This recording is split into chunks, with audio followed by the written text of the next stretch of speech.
dah lari dah. Sepatutnya. Menjadi masalah jadi bila buat di satu tempat, terus saya pusing belakang dia datang, saya masuk. Dari situlah timbulnya konflik dan isu-isu yang tidak ada.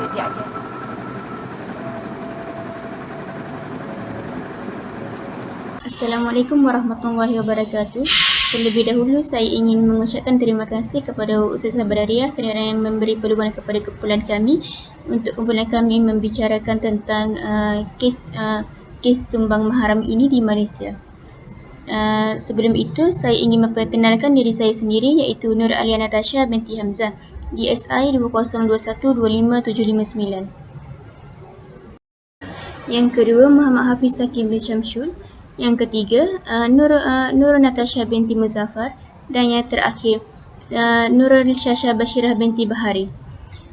Terlebih dahulu saya ingin mengupas sedikit tentang pengenalan tentang video kes sumbang mahram ini. Kes sumbang mahram seperti ini sebenarnya kalau difikirkan, benda ini mustahil untuk berlaku di masyarakat kita. Jadi, untuk kes sumbang mahram ini, anak-anak yang sebenarnya yang menjadi mangsa keadaan.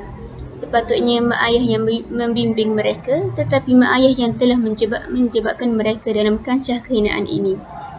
Berikutan dengan kes sumbang mahram ini, mangsa merupakan seorang remaja yang berusia 17 tahun, di mana kejadian tersebut berlaku di Malaysia, yang banyak melibatkan remaja yang di usia tersebut. Cerita dalam kain ini mengisahkan tentang seorang gadis atau dikenali sebagai Siti yang merupakan anak tunggal yang berasal dari Perak dan dibesarkan oleh datuk dan neneknya sehingga sekolah rendah. Gadis remaja ini atau dikenali sebagai Siti yang dipaksa untuk melakukan hubungan seks oleh bapa tirinya sewaktu beliau berusia 17 tahun. Beliau dimasukkan ke dalam rumah perlindungan Puteri Arafiah pada tahun 2018 oleh keluarganya sendiri dan kes ini masih dijalankan di mahkamah. Akhirnya, ibu bapa haruslah mendidik anak-anak mereka kerana apabila dia mempunyai asas agama yang sebetulnya, maka mereka akan kenal adakah perbuatan yang mereka lakukan itu adalah betul ataupun salah. Sekian itu sahaja daripada saya. Seterusnya, saya ingin mengupaskan sedikit tentang sinopsis ringkas tentang kisah sumbang mahram. Kisah sumbang mahram ini atau dikenali kisah sumbang mahram ini menceritakan tentang seorang gadis atau dikenali sebagai seorang Siti yang berusia 17 tahun dan merupakan seorang anak tunggal. Pada ketika itu, beliau telah dipaksa untuk melakukan hubungan seks semasa beliau bercuti bersama bapa tirinya. Hal ini berlaku kerana Siti terlalu percayakan bapa tirinya untuk tidak melakukan perkara yang dimurkai oleh Allah Subhanahu Wa Taala walaupun usia sudah tua. Disebabkan kes ini, Siti menjadi trauma kepada ayah tirinya dan menyebabkan keluarganya menghantarnya ke rumah Puteri Arafiah yang dikenali sebagai rumah pemulihan akhlak. Selain itu, puteri juga berasa menyesal kerana apabila dia tidak melarikan diri ketika bapa tirinya memaksanya untuk melakukan hubungan seks. Dan kes ini tetap berjalankan di mahkamah untuk menuntut bela atas kes sumbang ini ke atas Siti. Sekian itu sahaja. Assalamualaikum warahmatullahi wabarakatuh. Nama saya Nurul Natasha binti Muzaffar dari kelas DSI 3B.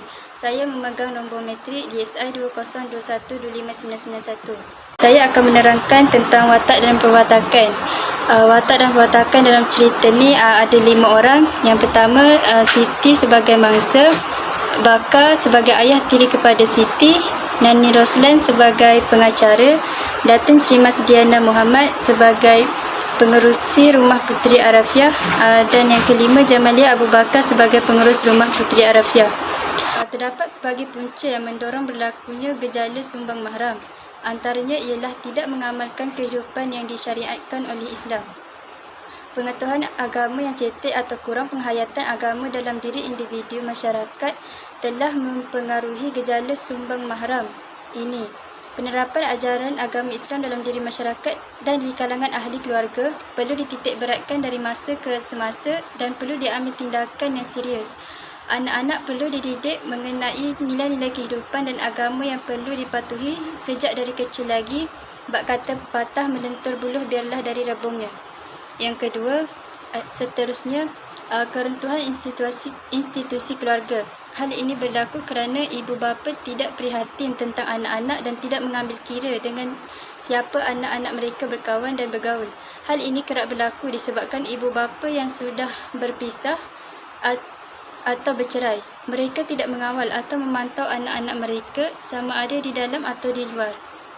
Akhir sekali ialah tahap ekonomi keluarga yang rendah. Keadaan rumah yang sempit dan tidak mempunyai ruang bilik yang cukup akan mempengaruhi perhubungan adik-beradik yang berlainan jantina. Tidak semua keluarga mempunyai taraf kehidupan yang senang.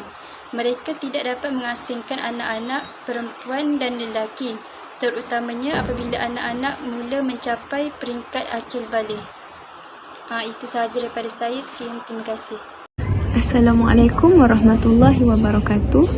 Saya Nur Syasha Bashirah binti Baharin, megang kad matrik DSI 2021-26456. Baiklah, saya akan menerangkan sedikit tentang kupasan berkenaan subtema yang telah diberi, iaitu sumbang mahram. Okey, sumbang mahram. Kupasan untuk sumbang mahram dalam filem yang kami pilih, iaitu Cerita Dalam Kain. Dia menunjukkan seorang remaja yang berumur 17 tahun dan bernama Siti. Siti itu bukanlah nama yang sebenar, ya. Okay, jadi Siti ni menunjukkan Siti ni dia terlalu mempercayai ayah tirinya, bukan ayah kandung, ayah tirinya, kerana ayah tirinya yang melayan dia dengan sangat baik sebelum ini. Jadi dia tidak takut dengan ayah tirinya. Dia jadi terlalu percaya 100%. Dia percaya ayah tirinya sehingga kan dia tidak ragu untuk tolak pelawaan yang ayah tirinya membawa dia keluar malam. Jadi dia tak ada perasaan ragu-ragu. Dia percaya. Jadi dia tak tolak pelawaan ayah tirinya untuk keluar malam. Dengan tu, disebabkan itu, dia dah tak ada batas pergaulan. Dia tidak jaga batas pergaulan dia, dan sebabkan itu bapa tirinya bernafsu dengannya dan dia dipaksa untuk melakukan hubungan seks selama 3 hari. Dipaksa, ya. Okey, bukan rela tapi dipaksa. Dia tidak boleh buat apa kerana tiada orang dengan dia pada masa itu. Okey. Jadi di sini pengajaran dia di sini kita dapat tengok bahawa kita ni sebagai Islam harus menjaga batas pergaulan kita walaupun dengan ahli keluarga kita sendiri. Kerana apa? Kerana Islam sudah mengajar kita. Dalam Islam pun telah mengajar kita untuk menjaga batas syariat walaupun dengan ahli keluarga kita sendiri. Kerana masyarakat hari ini dia fikir tak perlu jaga batas kerana dia abang saya, dia ayah saya, dia adik saya. Jadi mereka berfikir macam, buat apa kita nak jaga batas ni? Walhal sangatlah banyak manfaatnya bila kita jaga batas pergaulan ni. Antaranya kita dapat memupuk sifat malu dalam diri. Malu ni penting, je. Malu, bila kita malu, kita jadi takut untuk bergaul bebas. Dan bila kita bergaul bebas, kita akan terjerumus ke lembah dosa. Tapi bila kita malu, kita jadi takut, kita jadi malu untuk kita bergaul bebas, dan disebabkan itu kita tidak akan terjerumus ke lembah dosa tersebut. Maka kat sini Islam pun telah contoh dia, budak yang berumur 7 tahun, budak perempuan yang berumur 7 tahun tidak boleh dimanjakan lagi. Dan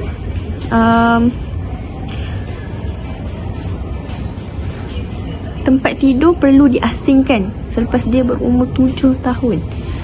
Okey. Dan adik-beradik, abang, janganlah terlalu bergurau senda.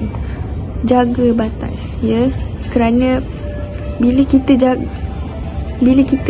terlalu bergaul, terlalu bergurau senda, semua tu dia dapat merangsang, dan sebabkan itu boleh terjerumus ke hubungan yang lebih dari adik-beradik. Okay. Sama juga anak gadis dan seorang ayah bercium, berpeluk sehingga kan menaikkan nafsu. Jadi kat sini janganlah kita terlalu bergaul bebas. Okay, jagalah batas korang di luar sana. Walaupun dengan ahli keluarga sendiri ada batasnya. Bukan tak boleh nak cium, tapi batas pergaulan dia. Study balik, kita tengok balik macam mana cara dia dalam Islam, macam mana ajar semua, macam mana Islam ajar kita untuk bergaul dengan keluarga. Jadi di sini sahaja dari saya. Sampai sini sahaja daripada saya. Yang baik datang dari Allah Subhanahu Wa Taala, yang buruk datang dari kami sendiri. Wabillahi taufiq wal hidayah. Wassalamualaikum warahmatullahi wabarakatuh.